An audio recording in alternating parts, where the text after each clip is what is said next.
Hello, world. Welcome to episode 124 of the Jimmy Canz Show.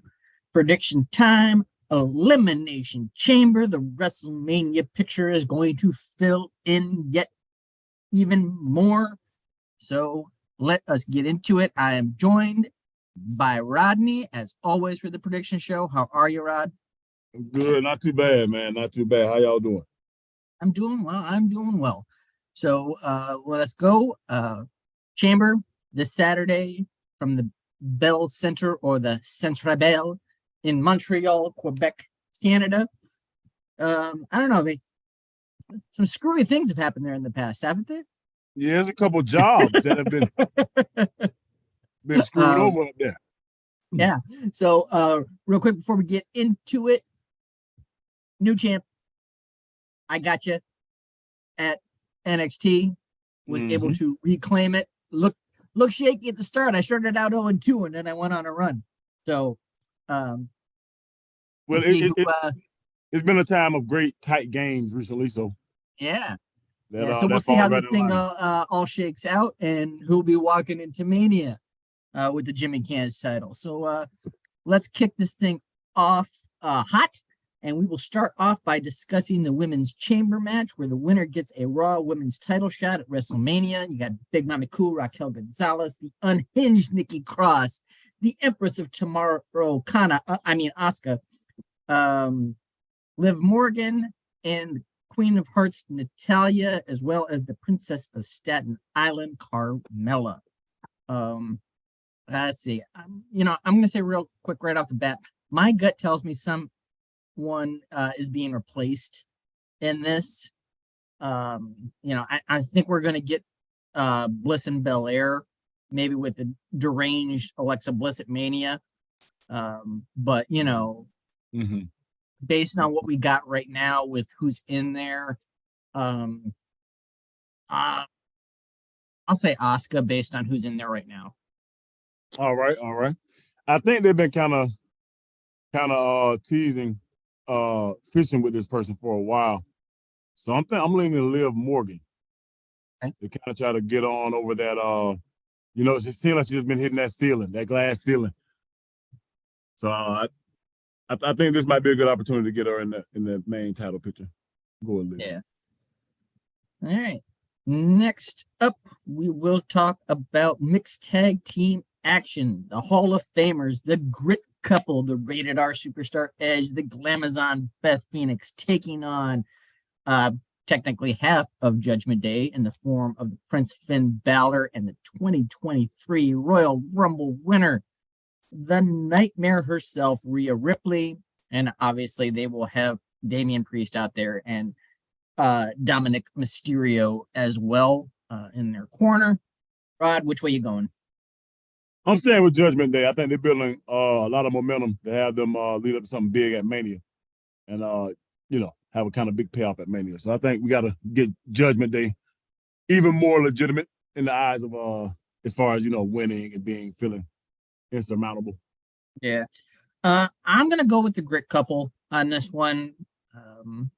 Judgment Day they have been being booked really strong as of late. And everything. The last time that the Edge had, legit one-on-one type of scenarios with them was back at Extreme Rules and that I Quit match, which he was not victorious in. I don't think you keep burying individuals with Hall of Fame pedigrees. I think now can they sneak in and have Natalya take the L? Wow. To build Judgment Day night, as I call them. The movie. I mean, but she has nothing to do with the faction. But she has got involved herself, though, correct? Natty? I'm Beth. Beth. I'm like Fraudian. Beth. I mean, yeah, in the mixed, but she took the concerto at Extreme Rules, which and so if she has to take another what will be a better heat, right? Then if Edge's wife keeps taking these the short end of the stick. Mm-hmm. And then the big payoff at Mania where she gets her full redemption. Well, but Rhea's already involved in a championship match at Mania, so And Edge will have to will be facing more than likely Finn, correct? We're looking at Finn or Priest is my guess. One of those two. And or maybe and maybe they could even have where they would have Dominic versus Edge, and Mommy has to come and gets involved. That could bring out. I think we're gonna finally get some payoff between Dominic and Ray. Mm-hmm. Okay. So, I mean, there's not a lot of options you can go with, so I don't know. We'll see. Well, our listeners should be riveted by all these proposals that we land out. Yeah, all these scenarios. Next up, the rubber match between the two most dangerous men currently in WWE. The Beast Incarnate, the alpha male of our species, Brock Lesnar, taking on the almighty Bobby Lashley. Woo! Big men slapping meat. 218 wheelers. They're gonna collide like 2 Mack trucks colliding. Yes, it is. For me, I've got to go with Brock in this one. Bobby's kind of gotten, the last. I mean, he got the legit win. He eliminated him from Rumble.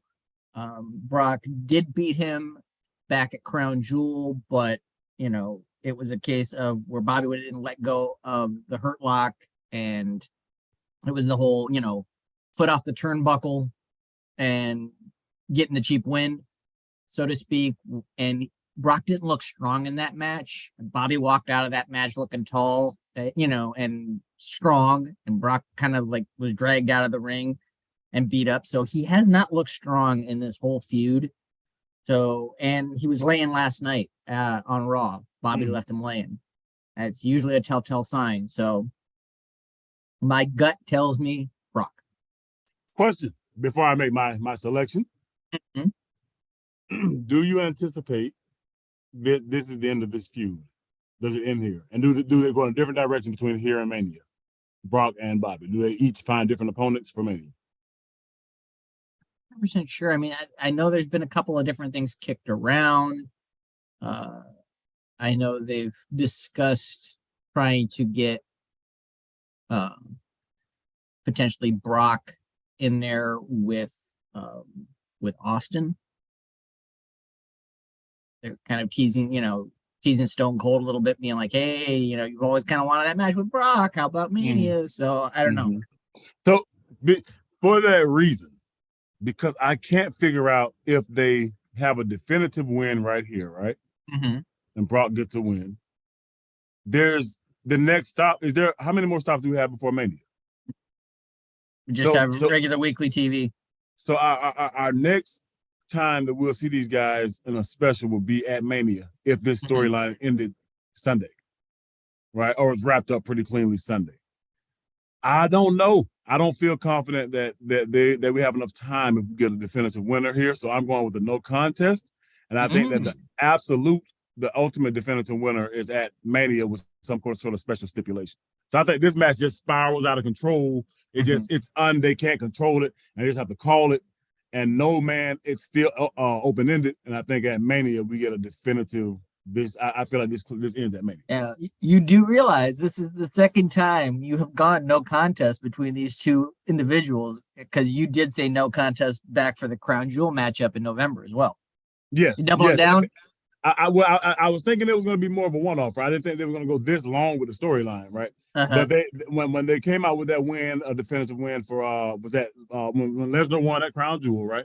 Mm-hmm. And then we've come back, and since then we've had one clean win for one definitive win for Lashley, and he had an elimination, but it's been kind of muddled. It hasn't been decided. Well, no, but Bobby actually got the definitive win back last January. Then it took until November for Brock to get the win back. Mm-hmm. I just don't think it pays off right now. I don't think it ends now. I think it builds and we get the big finish at Mania. That's what I mean, I just keep paying money to keep watching these two guys. I think. Exactly. And especially like if they say at Mania last man standing or like something that we discussed offline, MMA style, kind of a shoot with these guys. You know, something like that. Yes, something like that at Mania, because Mania is what this is all trying to get us ready for. So I see you make it a special fight pit where there's and you really play into the MMA and you have judges at ringside. And I mean that can allow you to bring in guys with MMA pedigrees like Ken Shamrock, Dan Severn, you know, that have ties to Tank Abbott, WWE. Bring in Tank Abbott. But yes. Yeah, bring in Tyson Fury. I mean, they're all about the celebrities at Mania. Yes. So that's just kind of what I'm thinking with that. I just don't think it's over yet. All right. So next up, the men's elimination chamber matchup for the United States Championship. That title will be on the line. Austin Theory having to defend his title against Seth frickin' Rollins, Johnny Gargano, Bronson Reed, the Judgment Day's Damian Priest, and one half of the Street Profits, Montez Ford. The best half. Yeah, who you got, Rod? I got Theory to retain. Mm-hmm. I got Theory to retain. Yeah, this is a tough one to call. Seth and Logan Paul likely happening at Mania, doesn't need a title to make it a quote unquote big match. Word is we're probably going to get Theory and Cena at Mania. They've been kind of teasing that one as well. And Matt really doesn't need the title either. I mean, honestly, what do you do there if he is still champion? John Cena is not going to come back long enough to really, represent a championship. Mm-hmm. And the rest of this field is all good, but is any one of them ready to be the title holder going into a Mania? At this point, I just don't know if they have enough steam behind them right now. Any of the remaining guys. Okay. So I mean, I'll agree with you. I'll say Theory to retain, and I think somehow they figure out a way to get the title off of him before Mania. And maybe that's what sets up the Cena thing. Maybe he defends it on an episode of Raw. And before he defends it, he's insulting Cena. And Cena shows up, and there's a distraction. That cost him the match. You know who that belt should go to right now? In that scenario? Who? Montez Ford. Right now, it's a worker title. The guy, his thing right now is he can work. And for my hurt business theory in the future, I need him to be the mid-card champion coming into that group. I mean, I think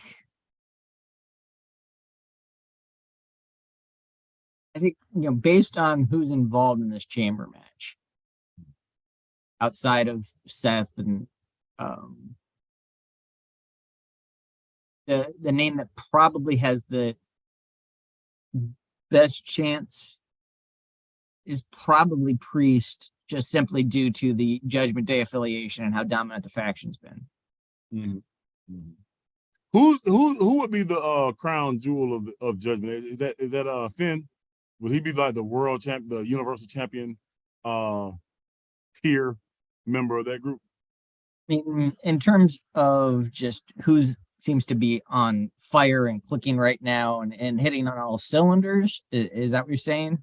No, I mean, so a lot of times that world championship pedigree and air, and it's not so much about who is even most popular right now, right? It's not even about that's why Daniel Bryan didn't get it when he was most popular. So, but I mean, as far as just has that. So, for example, in my hurt business model going forward, right? If you would already have Bobby Lashley, who would be the world title tier guy in that group, with me thinking they should bring on Montez Ford and put him in that Rock position in the Nation of Domination. But you got to have a guy who's already kind of potential world champion. I mean, and to Finn me, was the first ever Universal Champion. that's why I kind of identify him in the group, because I feel like Priest, I don't know if he's world universal level. Mm-hmm. You see what I'm saying?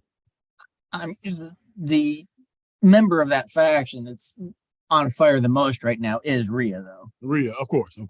But historically, the one that would have the best pedigree, though, because Damian Priest don't have. I mean, he forgot his lines the other week. And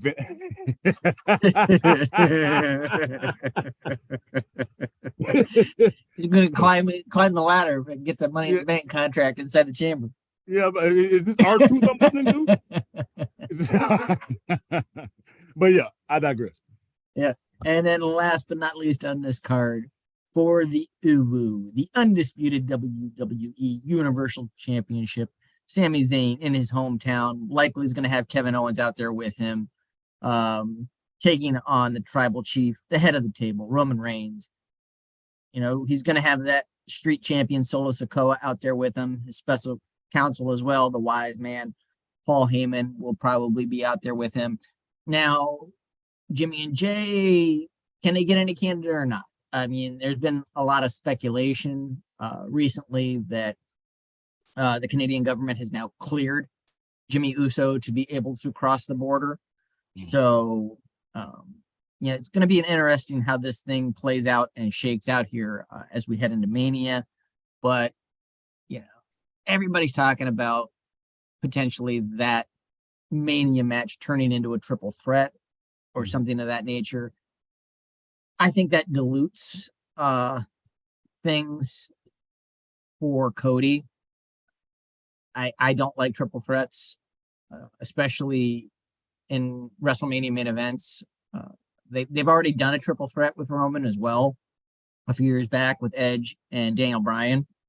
So I just can't see them going back to the well again on it, especially only 2 years removed. So for that reason, I just got Roman coming out of this thing clean. Got it. I think this is a pivotal moment, and it's going to tell us a lot about the creative direction that WWE is in right now, and they're heading in going to the future.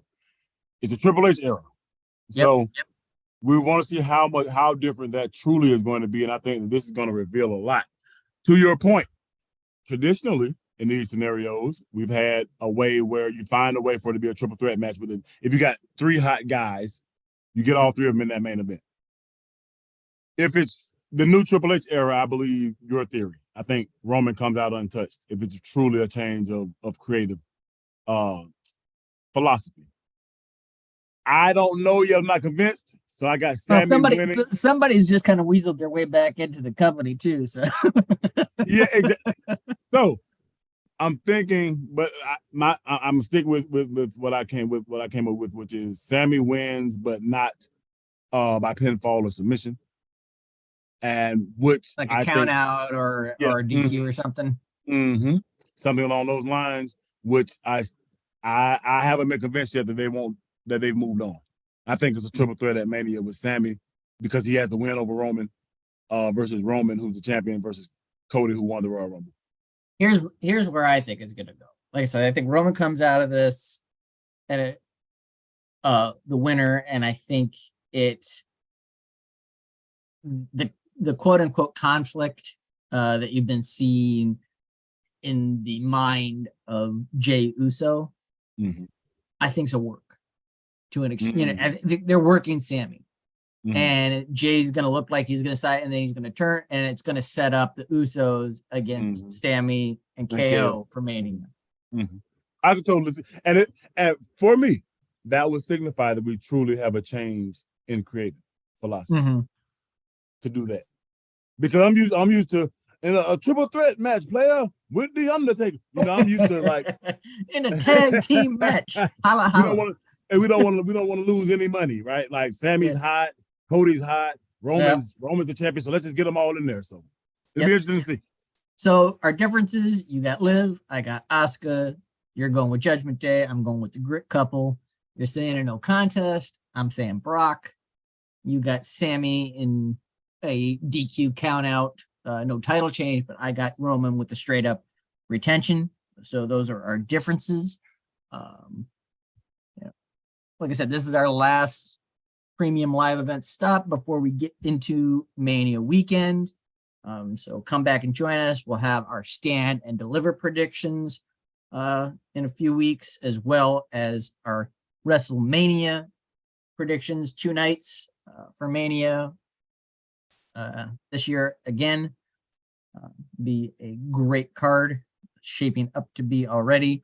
And real quick, just to have a little fun before we get out of here. Just something dropping on Rod. It's a surprise. Didn't tell him I was doing it, but this is just my guess and my gut on this year's Hall of Fame inductees. This is what I'm thinking we're going to see. This is my predictions for this year's Hall of Fame. Celebrity inductee Cyndi Lauper, long overdue. I mean, wouldn't be a WrestleMania today if it wasn't for Cyndi Lauper. Total package Lex Luger, he'll get in. Big Sid gets in. Michelle McCool. Demolition should be in the Hall of Fame. They always try to do an international inductee. That's got to be Muta. Your Warrior Award winner this year, Damar Hamlin. I mean, how can you not? Given what happened there. And then your headliner for this year's Mania is Batista. I mean, they did announce him as a Hall of Fame inductee a couple years ago, and then he asked, "Hey, I can't attend the event because of my commitment, and I want to be able to, give thanks to everybody. So please pull my name, and you can induct me down the road in the future." They agreed to that. This is a perfect situation to do it in. I mean, it's in Los Angeles, so even if his schedule is busy, he should be able to attend the event. So those are my guesses. What do you think?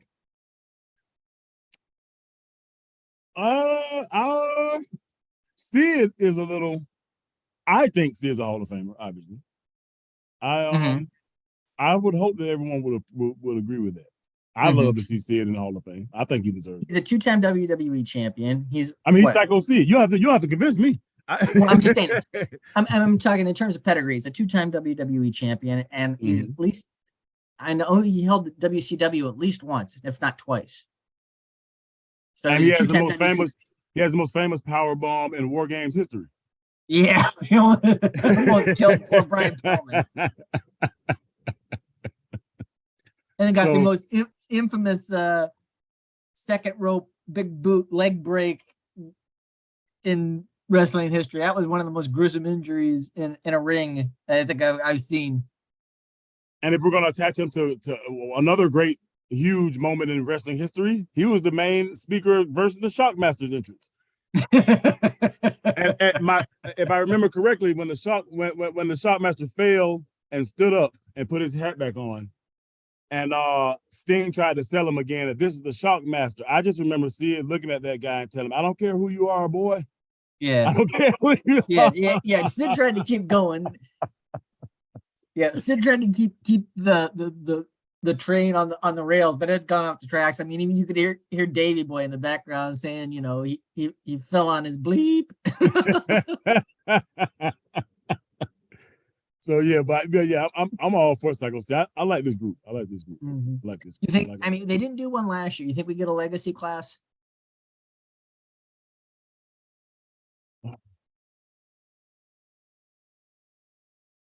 Yes.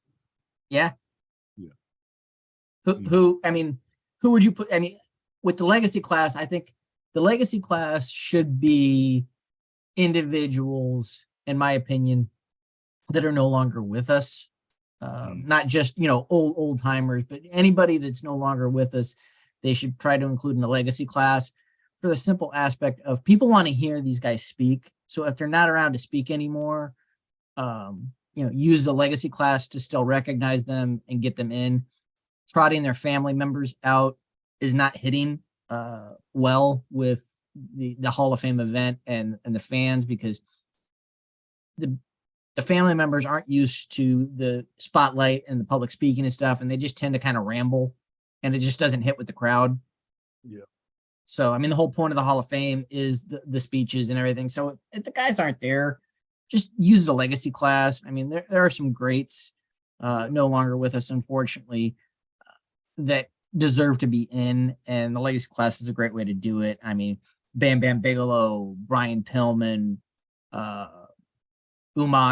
I mean, like I said, these are great guys that deserve some recognition. Unfortunately, aren't around to speak anymore. So let's use that legacy class to get some of these guys in.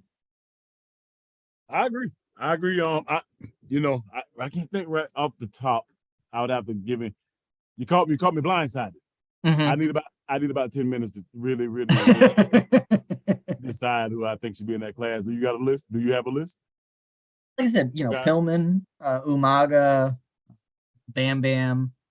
In terms of individuals that are no longer with us, I think Midnight Express would be a great one to include there. I mean, I know, and include Cornette with it. I mean, I know Cornette's around to still speak, but the real heart and soul of the Midnight Express was beautiful Bobby Eaton, who unfortunately is no longer with us. And then, do you do the Midnight with Bobby and Stan, or do you use Bobby and Condrey? I don't know. I mean, because Dennis Condrey, yeah, he's still with us, but I believe he's got an artificial voice box now. What if we go Steve Kern and Stan Lane? That was the Fabulous Ones, or no? Were they the Fabulous ones? Yeah.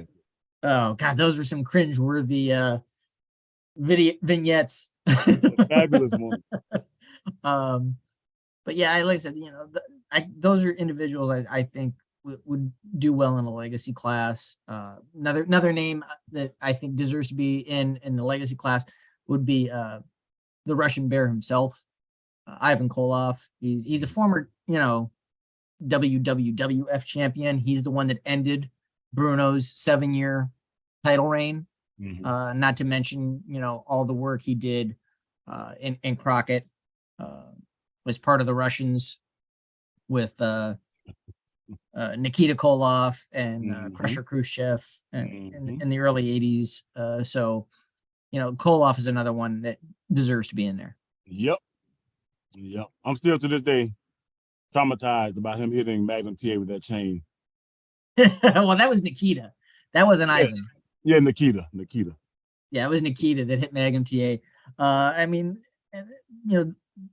then other legacy one that I think is a guy that deserves to be in there, but I don't think we need a speech from him simply because I don't think the modern crowd would remember a lot of his work and everything, but he is worthy of being in. And like I said, this is a little exception to my rule in terms of legacy class, but is Wildfire Tommy Rich. There's another guy, he's a former NWA champion. Not a lot of people remember that, but he's a higher tier wrestler than like a Brad Armstrong for sure. Tim Horner or something like that. Right. So there you have it. There, just like I said, I just threw this out there, just have a little fun as we go into Mania season. I figured this was my last chance to do my predictions before they start actually announcing some of these people. So give us your predictions for Elimination Chamber down below. Play along with us. Wherever you are, we hope you're doing well. Take care of one another, and we will see you when we see you.